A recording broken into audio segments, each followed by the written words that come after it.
আয় হাদির লাশ নিয়ে যা, পুলিশ মন্তব্য, বিশাল জনসমাগম, ক্ষোভ ও আন্দোলন।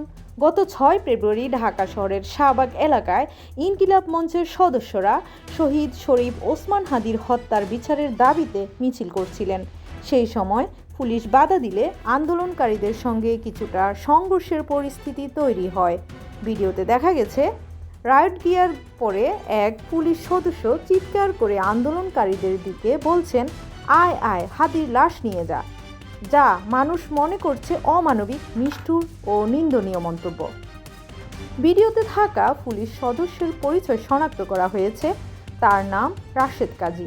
তিনি 2025 সালের এপ্রিল মাসে ঢাকা মেট্রোপলিটন পুলিশে যোগ দেন এবং তার সামাজিক যোগাযোগ মাধ্যমে দেখা গেছে তিনি আগে ছাত্র দলের রাজনীতিতে সক্রিয় ছিলেন। এই ভিডিও পোস্ট হয়ে সোশ্যাল মিডিয়ায় হাজারো মানুষ ক্ষোভ প্রকাশ করেছে। অনেকে বলছেন, আইন শৃঙ্খলা রক্ষাকারীরা এমন ভাষা ব্যবহার করা ঠিক নয়। আন্দোলনকারীরা দাবি তুলেছেন পুলিশ কর্মকর্তা এবং সংশ্লিষ্টদের বিরুদ্ধে ব্যবস্থা নিতে এবং তাকে সাজার আওতায় আনার। ইনকিলাব মঞ্চের নেতারা 24 ঘন্টার মধ্যে সেই পুলিশ সদস্যের পরিচয় প্রকাশ ও সভাসম্মত ক্ষমা দাবি করেছেন। অনেকেই আরও বলতে শুরু করেছেন, সরকারের উচিত এই ধরনের আচরণ ও মানসিকতা দ্রুত নিরসন করা।